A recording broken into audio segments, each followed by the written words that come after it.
Hi, I'm Daniel Nyman. On behalf of the Forum for Healthcare Strategists, as well as our colleagues at Coastal, welcome and thank you for joining us for clearer insights, healthier outcomes, data-driven strategies for modern providers. For today's healthcare chief marketing officers, the ability to understand and leverage data is key to success. Our speakers today, Amy Comeau, Vice President of Marketing at Emory Healthcare, and Milissa Holland, Managing Director, Healthcare and Life Sciences at Coastal, are experts in that realm. Together, they'll help us examine how to turn big data challenges into opportunities. We'll explore how to harness the power of data, set and achieve clear goals, and create data-driven marketing strategies that directly improve patient engagement and satisfaction. One note before we begin, attendees are participating in listen-only mode, but you can still ask questions. If you have a question, please enter it into the question and answer pane located on the bottom of your screen at any time. Our speakers will respond to as many questions as they can in the time we have. With that, I'll turn the program over to Milissa Holland to get us started. Milissa? Great. Thank you so much. And thank you everyone for joining us today for this really important topic and discussion. I think this resonates with everyone, especially in healthcare, right? I always like to dive into the importance of data, but also the current state of where we find ourselves.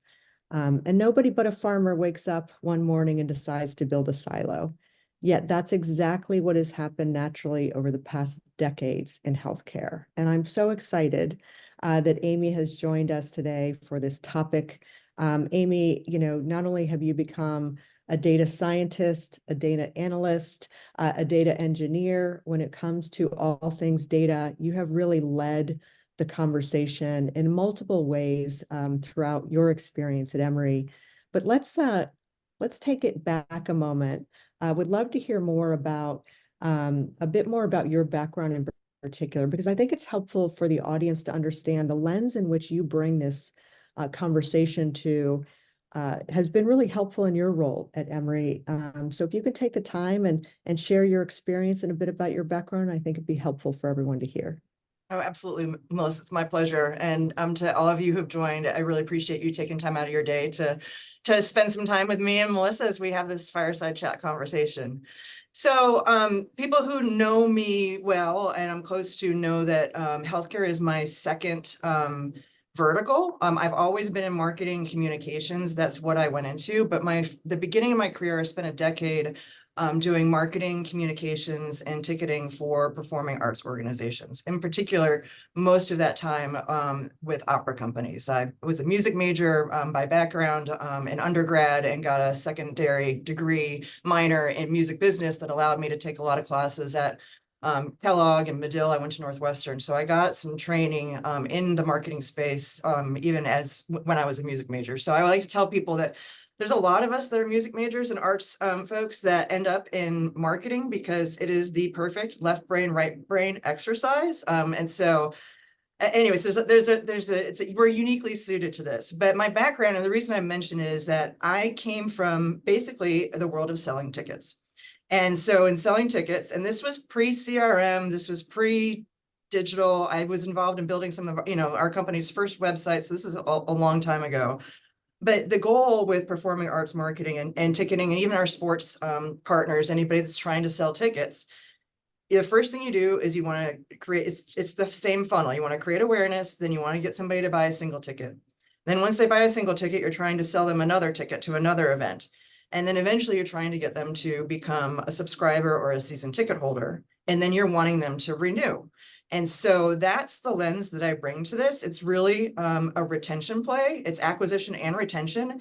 But we knew that our most valuable customers in the performing arts area were those that were long-term subscribers, the people that came back year after year after year, because those were the ones that would ultimately, they sustained us, right? They were our sustainers. We knew that we could count on that earned revenue coming in, but ultimately they're the ones that also became key to our contributed revenue. So they ultimately became donors and then advocates. And so when I walked into healthcare, I was looking at, well, are we sending reminders to our patients when that it's time for their annual exam? If they miss an exam, are we sending them a reminder like, hey, you forgot, we haven't seen you. Are you doing this type of work? And I noticed that for the most part, we're not. People aren't doing that. And so that's a discipline that I've been trying to build, because I have found in healthcare, we're so focused on new patient acquisition, and instead of that retention. That's changing now, but there's a lot of basics, whether you're using your data, whether it is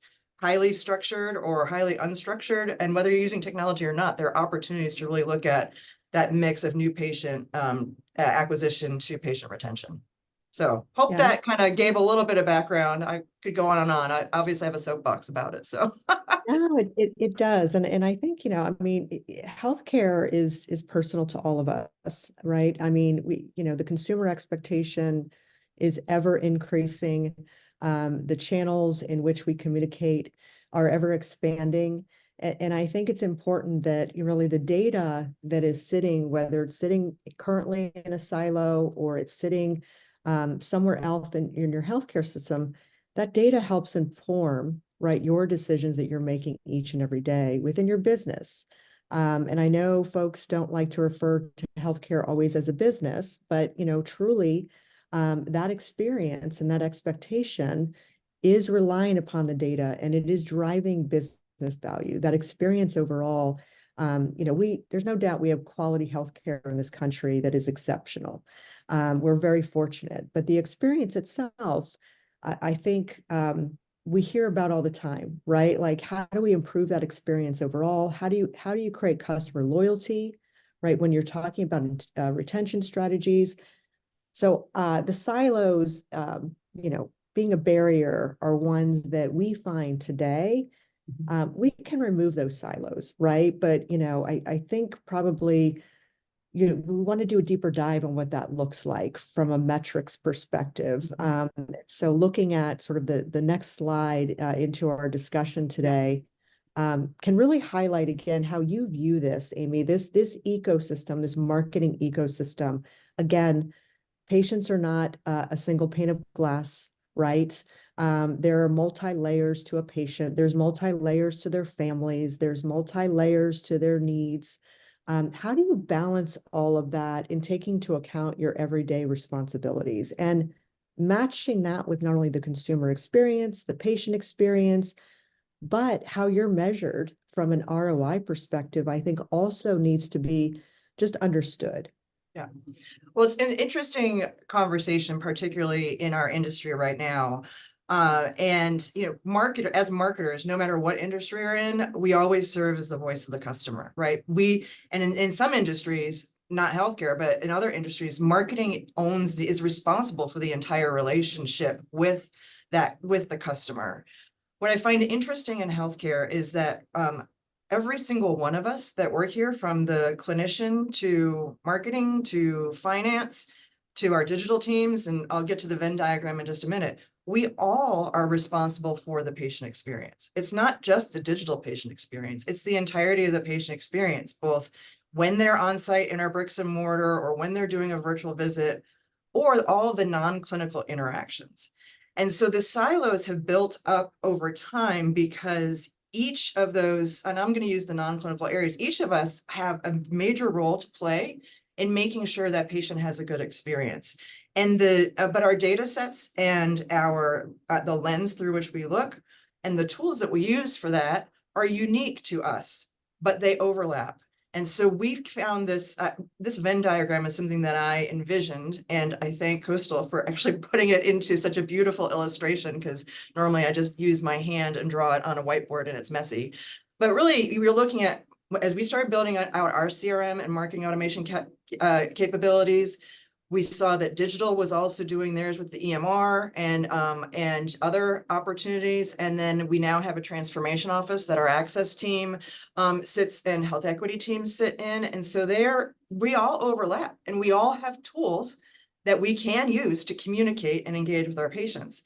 And the key here is to figure out what are those overlaps, and when there's an overlap, which tool and which discipline should lead. But if you're not doing that together, you're going to end up with silos and a completely discombobulated experience for your patient. But this is not easy. Easy to draw it on a piece of paper, but it's not easy to do it in reality. So when Melissa and I were talking in prep for this around the silos, I said, what we really need is, instead of building silos, we need to build overlapping silos so that you're mixing the grains, right? So let's just say marketing can be wheat, digital is going to be rye, maybe transformation is going to be corn. So you need that interaction, right, together. And I equate it to bread. We all know that multi-grain bread is better for us than single grain bread. Well, the same goes when we're talking about our digital silos or our data silos. We're better together for ourselves and then ultimately for our patients if we look at how to integrate this. But again, it's not easy because everybody loves their toys and they may or may not want to share, but really you should think about it like Legos or Lincoln Logs, and how, if we use them together, how can we create something that is it is a real better optimized experience for our business growth, but also for our patient experience. Yeah, because I also think it goes back to, that expectation, right, Amy? I mean, um, how many years ago did you market in a different way than you're marketing today, right? I mean, it's Right, not that you've transformed and changed your strategy entirely, but you had to take into account the different channel right. expectations. If someone prefers to be communicated by email, and others want to be communicated by text or phone call, right? How also you take that data set and create that more personalized option and opportunity is Mhm, equally important, right? Because it helps reduce, I think, the tension and the frustration by a mhm. consumer that's either calling in for information, wanting to get an appointment, wanting to be seen by someone, or really in the middle of a crisis, right? Right, Which no one really wakes up every morning and says, "Hey, I'm gonna step into the hospital system today because that's something that I'm looking forward to," but right, they can look forward to it, right? The right. the Emory experience is also a brand, right? Mhm, It's the quality of healthcare again. Emory is just known and recognized for the experience itself, right? You want others to be talking about that in the right. community, right? That's also word of mouth, how you translate that brand. Yeah, no, absolutely. I mean, and that's where we've always been known for our quality of care, and that's where we're really dedicated to looking at how we can level up our non-clinical patient experiences to match that quality of care. And it is through these collaborative relationships of the non-clinical areas that that we need to do that. I think I saw Brandy's note in the chat around the contact center and the front desk. Absolutely, that is inherent. And those teams actually do roll up underneath that transformation team and that transformation part of that Venn diagram. So they're a critical piece because they are also reaching out, whether through their text messaging or their outbound calls. And so it's really important that we're all integrated together. And I'll share what's interesting. So when I worked at the opera, at the Atlanta Opera here, I actually managed all of that, right? So I managed the call center, I managed front of house, right? I managed the whole experience until I say patients now, until the customers actually walked in and the curtain went up. And so that's what's so different in healthcare, is that marketing doesn't manage that whole experience. It is now in these different silos. And so it's really trying to make sure we figure out, well, how do we work together so that we are managing that entire experience until the patient, goes into their exam room or their hospital bed to then have the complete focused care of our care teams. And going back to sort of like the to put a pin in the musical background, I think would be it's an orchestration of the data, right? Mhm. Again, the data must be orchestrated for it to make sense for your Yep. strategies, to really, really work collaboratively and well. Yeah. And I think that's something that Emory has done really well. What strikes me is oftentimes your teams are just so thoughtful around your approach in making sure that you are pulling the right people in at the right time, Mhm. and ensuring that you're listening to some of their key business challenges and objectives as well. Yeah. So I think let's talk about the touch points. You mentioned earlier about, the variety of touch points that you have to account for as well at any given day. Because oftentimes, you know, even if you're sending out a survey following the experience, you know, I think it's the touch points are really relatable, right, during that experience. And so at any given point, a patient at Emory, right, is working through a variety of touch points, a variety of communication channels, and then multiple sources of data make it just difficult to really provide that personalized consumer experience. So this is the real challenge, right? So let's unpack this just a little bit. When you're thinking about, you know, just the EMR, right? What do you attribute the most around sort of that experience and that expectation from the consumer, and how does that differ from the expectation of how you view the patient journey, whether it be service lines, or just, you know, again, when you're going to your PCP? Yeah. So I learned some language with internally when our new chief digital information officer started about a year ago, and this concept of differentiated patient versus undifferentiated patient, and it is very, I think it's a very specific medical terminology. And differentiated means a patient with a diagnosis that needs care. Undifferentiated means we're not quite sure what what you need yet. And thinking about that with relation to how we actually use the tool. So that's been one of our guiding principles around when do we use the EMR for outreach? When do we use our CRM for outreach? We're still working through a lot of that and crafting, if we want to keep the grain recipe going, grain thing going. We're still writing the recipe for what that's going to look like.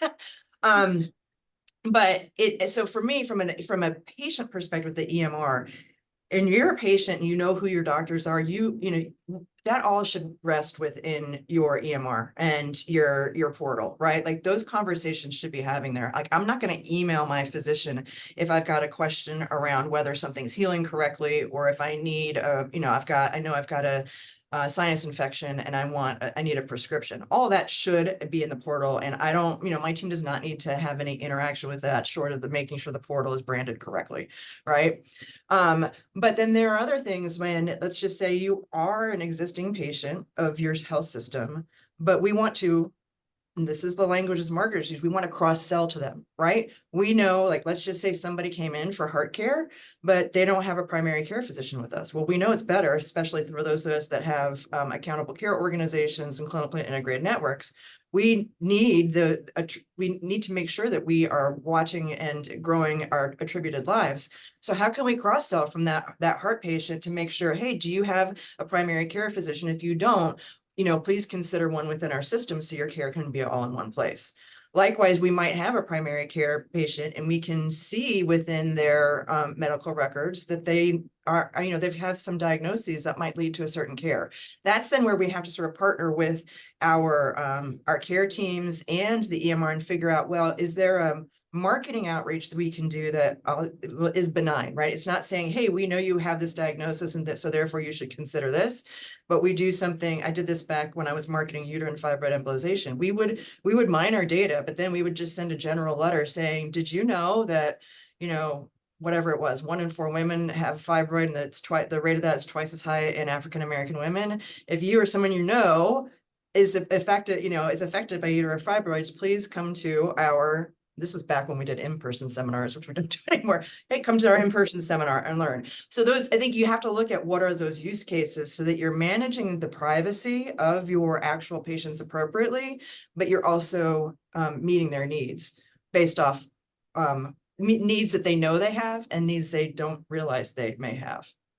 Yeah, and so for those that have joined us today, I think, you know, I think it would be interesting to hear from your perspective, where do you start this conversation internally? Amy, where have you started when you work with your team? And, you know, they're, again, responsible for a multiple amount of tasks any given day. How do you help them establish a bigger vision, right? And understand, you know, again, when you're talking about data governance or data structure, but really also, where do you start with strategy? Mm-hmm. So strategy for us really comes from our executive leadership team. And so I'm fortunate, so we've got we've had a lot of transition in our executive leadership team, and we've got a new CEO and a new executive leadership team that's transitioned over the past year or so. And so I'm fortunate to now report directly to the CEO. And so I'll partner with him to say, okay, here's what we're seeing. And then where are your priorities? And so he'll set the priorities. So for us right now, heart and vascular is our number one service line priority. And in fact, my heart and vascular marketing team, well, it's not a marketing team, we've got to have a couple of folks on my team that are working on the heart and vascular service line. We're actually meeting with them right now while we're doing the seminar to kind of talk through what our campaign strategy is going to look like for that. But we'll sit down with them and say, okay, we know heart and vascular is a focus. Now, what within it are we trying to do? Are we trying to grow brand awareness and preference? Are we trying to drive volumes? And if we're trying to drive volumes, is that in a very specific subspecialty like coronary hybrid revascularization? Or is it, no, we know that everybody has to go through a cardiologist before they go into a subspecialty, so let's market general cardiology. So we have those conversations, and then we define what are we going to track. At the end of the day, marketing right now can only generate leads, right? And so we'll say, okay, here's where we want to generate leads, and we have to partner with our access teams to make sure that we're seeing, that they do have access where we're marketing, so that when they call, then we can see those conversions happen. So there's the top-down approach from that. The other thing that we look at is we know, particularly with the propensity modeling data that we have, or what we're hearing, or where we're partnering with our access teams to say, hey, that's great that you're focused on heart and vascular and neurosurgery, but did you know our general surgeons have a ton of capacity? And they're not necessarily a marketing specialty. So that may be a scenario where we say, you know what, we might bring that up and say, there's a real opportunity here to fill their schedules and do some additional marketing to try and drive that. And that marketing may not be a campaign. It may be, let's just make sure that we're optimizing their web presence, capturing all of their Google My Business listings, getting their digital footprint in place so that people who are looking for them are finding them. And then we may just layer on some paid search. So that's where we start, right? Is it really taking a look at that? But you want to make sure you're measuring before, during, and after whatever intervention you're doing, so you can show, even on a correlated basis, that what you're doing is having some sort of impact. So that, I mean, it's easier said than done. I'm saying it now, it sounds so easy. I'm like, this is really not easy at all. but that's the approach you've got to take. And I think, given the fact that, budgets are tight, right?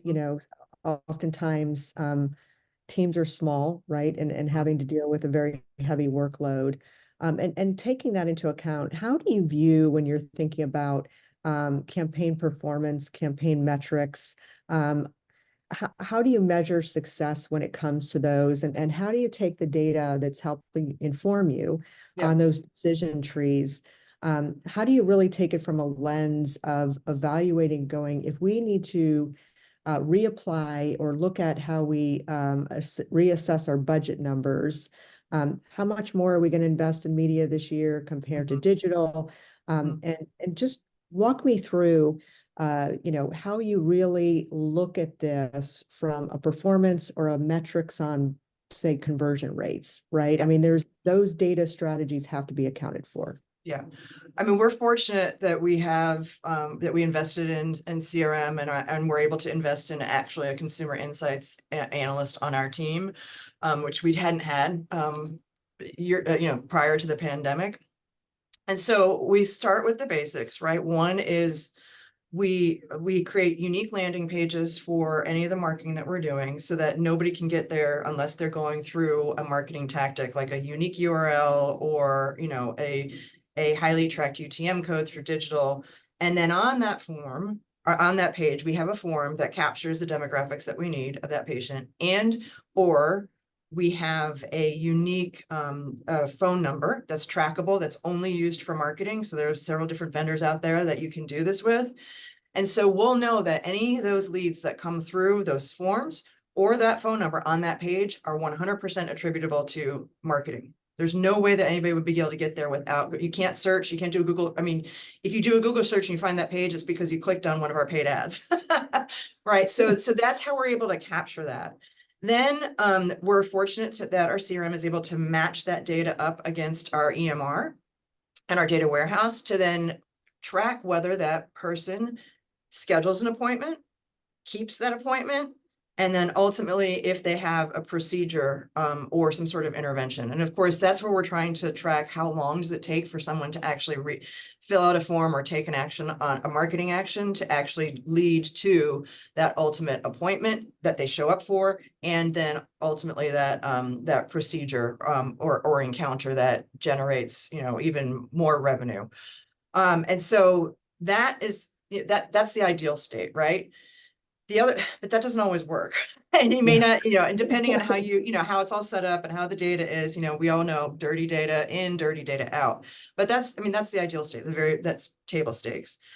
But we also look at indirect, what I call correlated data. So if any of you are from shops that don't have CRM or have very limited CRM, you don't have the interaction with your EMR or your data warehouse, you can do this with an old school spreadsheet and a PowerPoint, right? And you can, you know, get the numbers from, track your web impressions or your landing page visits, those types of things. Get your call, track your calls, see if you can get the numbers from your call center, knowing that they're going to be everything, and they're going to be coming from stuff that you're doing, but everything else. And you plot those on a month by month graph. I mean, you just drop it into Excel, and then, you create a chart, and then layer on there, just annotate it with when you put stuff in market. And if you're doing this and you're measuring before, during, and after, you're going to be able to see a correlated jump in activity based off of that. In fact, I just did something like this for our board back in, I guess it was February. I think it was a February board meeting for Heart and Vascular Service Line. I was able to take the data that we have, like, look, here's how we were able to track appointments. And we know that these were marketing leads that came through that became tracked appointments. And so it showed a smaller number because we knew it was just a small piece of the overall heart and vascular business that was coming through.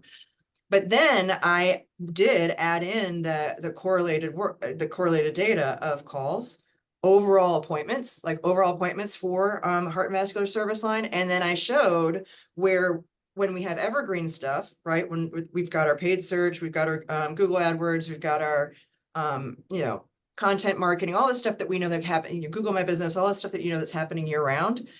And then showed where we poured on an advertising accelerant, which included paid digital, it included radio. In this case, it included radio. We didn't have any television on this. And you could see a very significant increase from when we were in market to when we weren't. And so those are some of the basics that you can do. And you don't have to have all the bells and whistles. It's nicer when you do, but sometimes when you have all those bells and whistles, you get lost in like rabbit holes that keep you distracted from the basic metrics that you need to be tracking to show impact. Yeah, because I think you bring up a great point, right? You're balancing also, intake, right? When you're thinking of the touch points coming into Emory Healthcare today, it's, again, whether they're filling out a form, showing interest, calling in your call center, whether they're seen by a physician, right? And you're capturing that. But I think, when you have a campaign strategy in particular, again, it could be an acquisition strategy, but it really could be driven on your engagement strategies. And knowing that it's that middle of the funnel, right? That allows for tons of opportunities to market, right? So when you're thinking about, if someone schedules an appointment, that's fantastic, right? You've done your job well, right? You've gotten them to at least, and you're addressing sort of capacity, you're understanding, those levers and mechanisms to do that. But an appointment is vastly different than an actual encounter, right? So when you're thinking about all that happens in between and the areas of opportunity to say, Mr. Smith, it's fantastic that you've scheduled an appointment to be seen by our heart and vascular team. Here's a little bit more information for you, right, in advance of your visit with us. Hope you find this helpful. But then it's like ensuring that Mr. Smith is actually seen, because that goes back to really, when you're thinking about those encounters, that will trip that revenue opportunity within Emory that really helps quantify the success of that entirety of that pipeline. Yeah. And that's, I would say, that middle of the middle area is where there's the biggest overlaps with those other silos, right, within the organization. Because who owns that communication, right? Should that be coming through the EMR? Should it be coming from the contact center and the operational care team? Should it be coming through our CRM? And I think the answer is yes to all of that. And that's why you need to be having those conversations to figure out who's doing it, when, and where. But I can give you maybe 2 examples around what that looks like on the retention side, because I realize we're talking a lot about new patient acquisition here, and certainly there's a retention side of the house too. So we've done this happened with our population health efforts and trying to improve our gap fill, or reduce gaps and improve our compliance with those gaps. And so we looked at using our CRM, this is all marketing driven, to drive annual wellness visits, mammography, and then colonoscopy. So the annual wellness visits, we were able to do a multi-touch point, mostly through email, but then we also layered on, in partnership with our access team, some text messaging as well as our own direct mail to see a lift in that. And because we emailed, we were able to have a natural control group by looking at those people who didn't have email. What did their performance look like versus those that we emailed? And we saw a pretty significant increase in that. In fact, we learned from our Emory Healthcare network, clinically integrated network partners, that our interventions with that annual wellness visit actually nearly tripled their compliance rate on annual wellness visits from like 20-something% to the high 60%. And they said benchmark best in class is 75%. So you can do it there.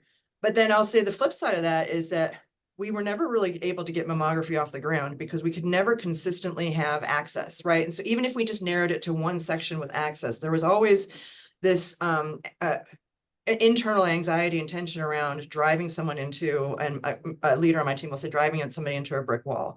So we've had kind of intermittent success with mammography, and we absolutely could never ever get colonoscopy off the ground from a new patient, from an acquisition, like reminder to get your, not even new patient. I mean, this is compliance for existing patients for shared savings, but for them to actually schedule their appointment. And what we realized, though, is that the real business issue that our GI group has is not filling those appointment slots, right? In fact, right now, if you tried to call or try to go online to schedule your colonoscopy, you probably can't get in for 6 to 8 months. Where their biggest issue is no-show rate. And the no-show rate is because, or either no-show or people showing up literally unprepared for their colonoscopy. And that's because we have not had a robust communication program, especially like if you schedule today for a colonoscopy in 6 months, by the time you may have forgotten that you even made that appointment, let alone know that you got to start your prep, 2 days beforehand. And so that's what we're starting to look at with them, is not, instead of actually trying to drive new or drive appointment growth, we're looking at how can we use our tools to drive retention. Yeah, and again, really make it more personalized, right? Yeah. When that's the key to that. You're absolutely correct. I mean, we all have busy lives, and 6 months from now, right? I would assume the last thing that's going to be prioritized in our mind is let's make sure we're going to be seen by the visit. However, if we have multiple touch points that serve as a gentle, communication channel, I guarantee, the up of the volume, and the scene visits would happen. Yeah, absolutely. Right. And this is a bit more about your ecosystem, Amy, and just this visualization alone. We talked about driving growth. Again, driving growth in our world means not only, again, those acquisition strategies, but truly, again, that middle layer around increase engagement and conversion. But the analytics as well, I just want to make sure, because this is an important topic that oftentimes can be overwhelming to some healthcare systems that we are engaged with. And it's really just making sure they understand is you don't have to boil the ocean all at once, right? If you pick maybe 2 top key ways to analyze the data that could be measured and tracked, that would be meaningful to your executive leadership team, that to us feels, an easier path, right, to get those quick wins to develop that discipline, as you mentioned earlier. But when it comes to the analytics, again, you have been able to really change the dynamic and conversation when it comes to measuring on the back end, and what that means. So talk to me about sort of the analytics strategy, your lens in which you come at this with, and really also making sure you're communicating what those analytics and key metrics should be within your teams. Yeah, we talk a lot about analytics in our team, and it seems like it's very cut and dried and simple, but as I mentioned, you can go down so many rabbit holes, and you can make it far more complex than you need to. And so I think the key is always to understand what's your business objective and what's your strategy, and what's the minimum amount of data, minimum amount of content that you need to have to demonstrate impact of those efforts, either positive or negative, right? Because if not everything we do in marketing is going to work. So you need to know what's working and what's not working. And it's okay if something you do doesn't work, as long as you can show, hey, look, you know what? That billboard didn't work. Everybody's favorite. If you can track it, put a QR code on there, like nobody scanned that QR code. But you want to know what's the minimum viable data. Focus on that first before you start adding in the nice to haves, because the nice to haves will prevent you from getting something out. I mean, we struggle with this on our team. And so we actually just had a meeting with me, a director on my team, and our analyst to say, look, this is what I want to show our executive audience. It's a dashboard, and I just wrote it out on a whiteboard, and I said, here are the service lines, here are the leads that we got, how many appointments arrived, appointments kept. Like, we just went across the board, and I want to see that the basics. And then we show spend. I'm not going to go ahead and start calculating cost per acquisition or return on marketing spend yet. That's nice to have information. What I need to know is, how many leads did we generate, right? And did any of those leads convert to appointment? And if they didn't convert to appointment, is it because we had an access issue or because we sent them bad leads? And that's the very basics of what we want to look at. And so we talk about that as a team, but the concern that my team will have, and me showing those service lines side by side, is that they don't want unfair comparison being made between campaigns. So if we do like I'll call it fully loaded campaign, like we're gonna be getting ready to launch a fully loaded campaign for Heart and Vascular. It's going to have TV, it's going to have out of home, it's going to have, the full 9 yards. Well, if I compare that to a campaign that only has digital, they're going to look very different, right? The results on those are going to look very different. And then people are going to say, well, how come that? Then somebody will want to say, well, that campaign wasn't a success. But I know actually that campaign was a success. And that's when we might actually start looking at return on marketing spend and cost per acquisition or cost per encounter. Because even though a big campaign drives a lot of leads, it may not drive as much conversion as you want. And so that's what we want to start looking at. But if you are waiting to get to that level, you're never going to get an executive dashboard out.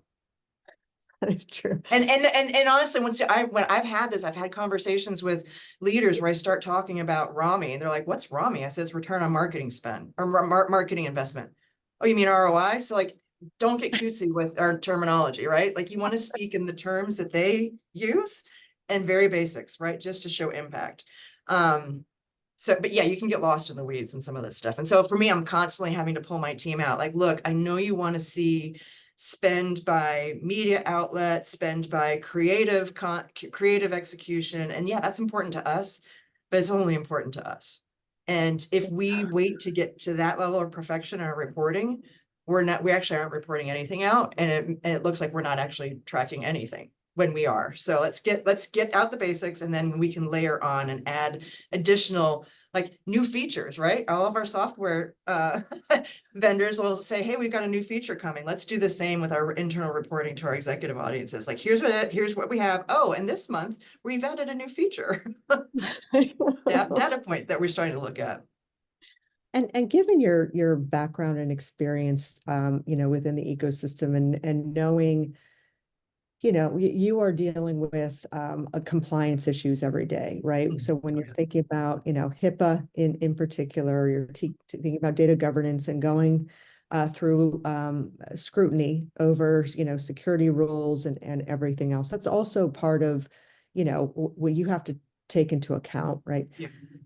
Walk me through why you feel again, very very strongly, and you and I've had these conversations, that the role of CMOs has grown over time, right? It's to your point, it's you've been doing this a long time. You've enabled different strategies. You've deployed what you have available to you, knowing that there's more and more coming out around channel opportunities. Just again, sort of walk me through the balance of how you take into account all the compliance and regulatory conversations that go on in your business every day. Yeah, I mean, it's a huge issue. It's particularly, it's a huge issue across the board in all industries. I mean, it's particularly sensitive within healthcare and probably financial services. Those are probably the two most sensitive areas. But I mean, we've seen Sephora and Home Depot and others have to face these. In fact, I was at a meeting yesterday for ANA that was with other CMOs from other industries here in Atlanta, kind of having these same conversations. And we're all, we all are struggling, well, not struggling, but we're all looking at this differently. From a compliance standpoint for us, we've built really strong partnerships with our legal team. So there are two lawyers that are really good colleagues of ours. One is our trademark attorney. He is my BFF. We've actually presented together on marketing and legal being BFFs. As we looked at, brand architecture, which is a whole different topic of conversation. But then we also have a lawyer that is really assigned to a lot of this compliance and digital concerns. And so we partnered with them and we really kind of explained kind of what we're trying to accomplish.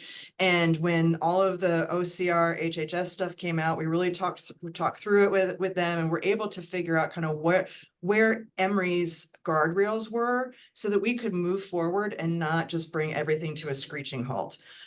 We've also been very diligent on making sure that all of our tech stack providers are on BAA.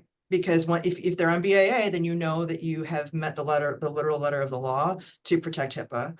And we moved off of Google Analytics. Denise on my team, I think, is going to be speaking about breaking up with Google on an upcoming conference. So, there's that opportunity too. I mean, we moved off of that, so we're staying compliant. But now we're eagle eye as a hawk on other parts of our organization that are using technology and making sure that they're either getting a BA. I mean, we're not doing it ourselves, but we'll raise our hand in like our digital leadership team meeting, like, hey, what are they using for their analytics? And if they're using Google Analytics, that's a red flag because that's a release valve or a what's the word I'm looking for?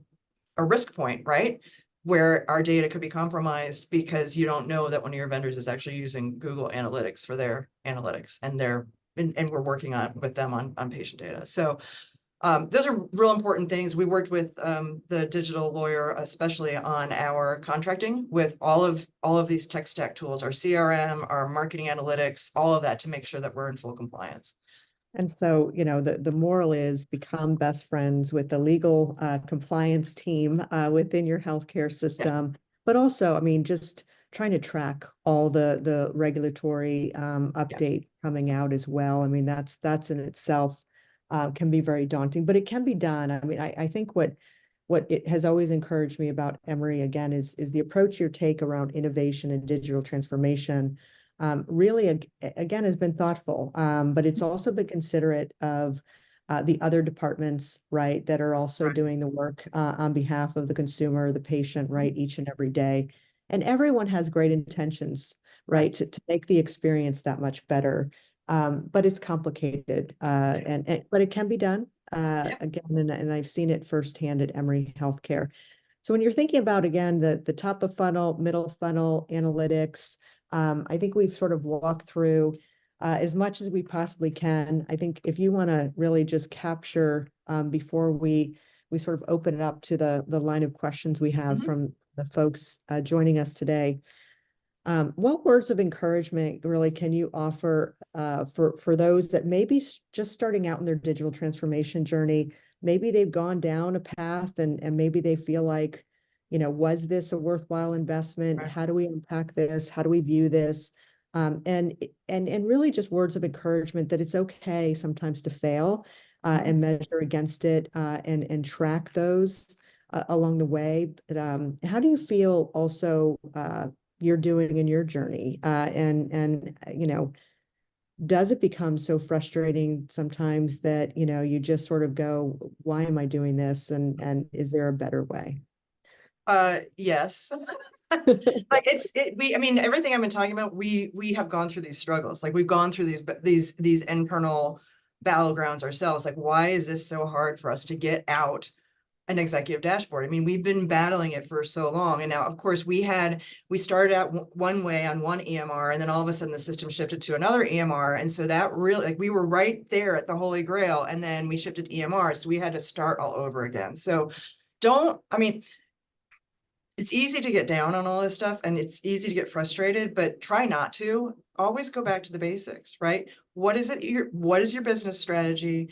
And what are your business objectives? And what are the minimum KPIs that you need to measure? And just focus on that. Like, just start that. Again, if you have to do it by hand in an Excel, do it by hand in an Excel. Just, and only pick one or two just to get started. But yeah, I mean, it is challenging. The other piece I would say is, my favorite quote these days is from Ginny Romney, who also Northwestern alumna, but she was former IBM CEO. And her quote is, "Growth and discomfort do not coexist." And so to know that if you're comfortable, you're not growing. And so you kind of have to embrace the discomfort. And understand it's part of the journey. I mean, think about, I love analogies. My team probably gets sick and tired of me talking through all my analogies, but like, just think about your own fitness journey, right? And once you start working out, you got to get the motivation to work out. And then when you work out and you feel good, but then the next day you're like, oh my God, my legs are killing me. And then the day after that, they were hurt even more because you did leg day. Well, that's growth and discomfort. But if you don't do that, you're not going to get to your goal of where you need to be on your fitness journey. So understand that you're going to go through that exact same experience when you're trying to build new things, build new virtual muscles, muscle memory for analytics or data or whatever it is that you're working on. Know that that's going to happen, and don't be afraid of it. Yeah. And data, doesn't have to be overwhelming, right? Again, I Right. think if it's making sure you're being thoughtful about it, I think that's always helpful. Yeah. And And so, we've covered a lot around data here. We didn't even go into like some of the other, like we're just talking about patient acquisition retention data. I mean, there's your website data, there's your social media data, there's social listening data, there's your, there's your brand health awareness. So there's lots of other data sets too. So maybe that's what you're focusing on instead of this. It just depends on what your goals are. yeah, and I mean, that's a great point. Before we open it up to questions, I do think it is important when you're thinking about enterprise data, right? Mhm. Like an enterprise data architecture, maybe also starting there is if, I know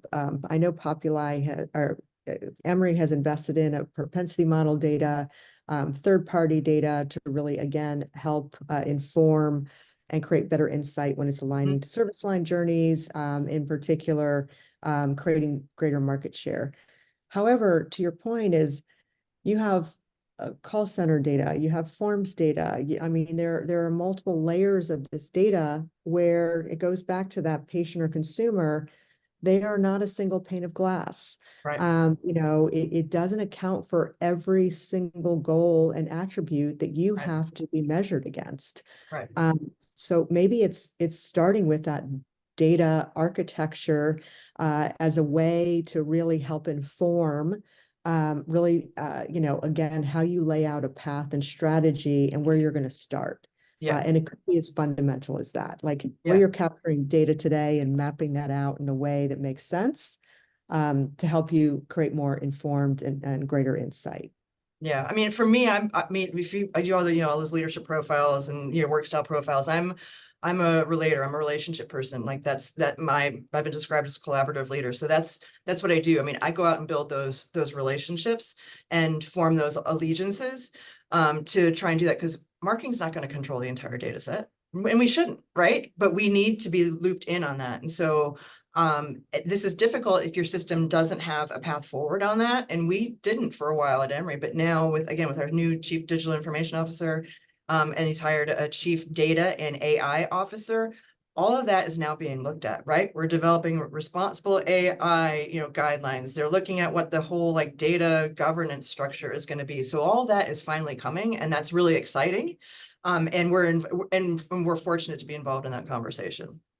And I think being involved is really critical, right? And important. And also understanding, you're not there, to take away from the greater strategy of Emory. You're there to help enhance it and support it. And the more understanding on different strategies other businesses within Emory are making, the better you can take action on that. It's taking action on the data is ultimately what you're responsible for when you think of, again, an enterprise-wide overarching strategy. Yeah. And the last thing I would say to that is if you aren't involved in those conversations, but those conversations are being had, invite yourself to the table. Like, don't say, I wish they would include us. Just say, hey, I hear you talking about this. Have you considered the marketing and customer point of view on that? We'd really like to be involved. And I would say 9, maybe 8, hopefully 9 times out of 10, people are like, oh my God, you're so right. You need to be there. And if they don't, then you know where you stand and you can figure out now how to topple that mountain. Well, that's really helpful insight, Amy, and thank you so much. We'd love to take some time and really open it up to a Q&A part of our discussion today. And I know we have some questions coming in, so want to make sure we're fielding those questions appropriately. Yeah, thank you both for that terrific presentation, or really more like a passionate, insightful conversation. You can tell you're both living it. We do have a few questions coming in from the audience. So I'll start with this one, and I'll direct it to you probably, Amy. How do you drive top of funnel activity, and what do you use for a digital front door? Yeah. So there's many different things that you can use to drive top of the funnel activity. I would say your search engine optimization of your website is key, right? So that when somebody somebody has a symptom or they're triggered to start thinking of something, that you're showing up in search, because they may not know to look for you, but you want to make sure you're showing up in search. You can also pair that obviously with Google AdWords. Google AdWords is often going to be your higher last click attribution, but make sure you're also optimizing your Find a Doc tools or your Find a Provider tools if they include your APPs, because that also is a huge driver of conversion. And then certainly be looking at capturing all of your Google My Business pages so that those are optimized too. I mean, those Denise on my team will say that's the placement part of marketing, right? Like, make sure that you've captured all of the placement places where people could find you first. And as when we talk about digital footprint, those are the things that we're talking about. Then on top of that, you can layer in everything else, right? Your colleagues and your colleagues in communications, those news stories help drive top of the funnel activity. Your content marketing, your blogs, whatever stories you're putting out there are going to help with that. And then certainly your traditional advertising is going to drive top of the funnel. So there's a lot that you can do. In fact, that's often what people who aren't in our industry and those that are within our organizations, that's what they think of when they think of marketing, is advertising. And so that's actually sometimes the easier sell with them. I find trying to move them down trying to help our internal audiences understand the importance of moving people down the funnel is as important. So from a digital front door perspective, I mean, that's where we're looking at. I kind of talked about it already. We're looking at our website. We look at our campaign landing pages. We look at our, what are we doing in the search engines? Google obviously is one of the most dominant. Our Find a Doc and Find a Location tools. Those are all parts and pieces of our digital front door. And then, as I mentioned earlier today, we have our colleagues on the EMR. That's also a piece of it as well. And I think, I would also recognize, some of your strategies that, again, taking into account the market in which you're in, those like new movers journeys, like making decisions Absolutely. on really how you view that to someone new to the community, and just introducing them to Emory is equally important to get them quickly engaged. Yeah. It's so much a part of of what we do. It's like, it's the no-brainer stuff that I completely forgot about new mover, but that is a key. I mean, that's one of the easiest things you can do. Somebody's moving, they're either new to your market, and so you want them to choose you, or they're moving from one neighborhood to another. And so therefore they've got to they may want to shift their provider. You know, they may be moving from a market that you were not dominant in to one that you are dominant in. It's an opportunity for you to capture them. Yeah, that's great. And again, it really goes back to that data, right? Mhm. The data helps inform those decisions as well, and really helps you craft the message appropriately. Absolutely. Great question. What is next? Terrific. Where does social play a role in demonstrating the impact of your marketing effort? Social is a big piece of what we do. It is, and it's growing even bigger by the second, I would say. So our content marketing team manages our social. And so there is our own channel opportunity, right? Where we're pushing our content out on whether it's Facebook, LinkedIn, Instagram. We don't do a ton on X. We just mostly do service recovery on X because it's a hot mess, as we all know.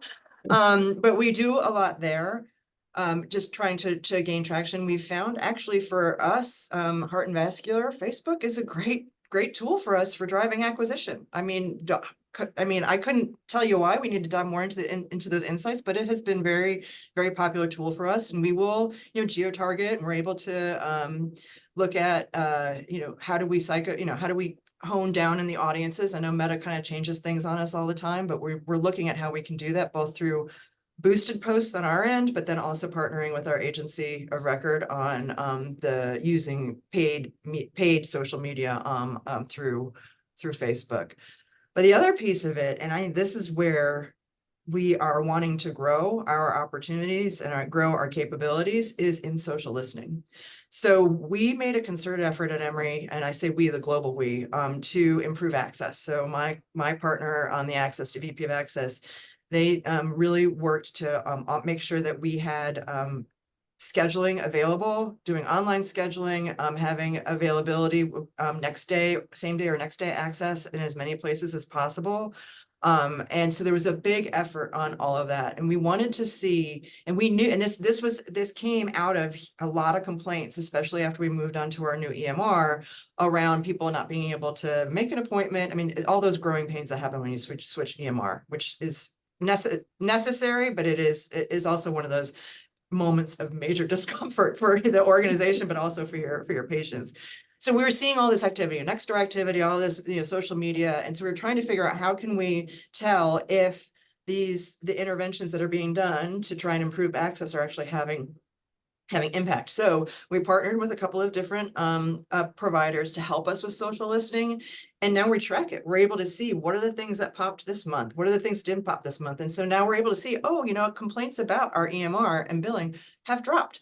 But now we're seeing complaints about, something else. So we do that. I think that's an important piece of it. Those are data points. They're not number. I mean, I guess they're numbers if you think about the numbers of complaints, but they're not like, financial numbers, but they are still data points that you need to tell how people are feeling about you and your brand, and how you can then take that information and then do some interventions internally to address things that have critical mass.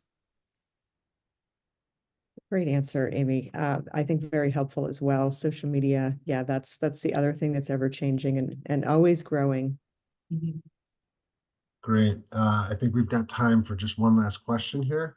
Okay. Do you have communication thresholds in place for how much outreach each patient can receive at a given time? So yes and no. So the CRM that we use has like a Einstein genius, in it, so that it's able to manage the volume of what we push out. So it knows how many touch points that we've sent and how many times somebody's been communicated to through the marketing work that we're doing. So that helps mitigate that. This takes me back to another huge soapbox issue of really that data like those patient communications, right? Because we're pushing stuff out, Access is pushing stuff out, the EMR is pushing stuff out, fundraising is pushing stuff out. And so getting to the point of that ideal state of a universal preference center where we can see everything that's happening, so that we can make sure that we're not over communicating to our patients. But I know we must be, because not all of that isn't in one place right now for us to watch that flow. We recognize that as an issue, but it's not something that we have solved for yet. But at least we're controlling for it for what we do in marketing.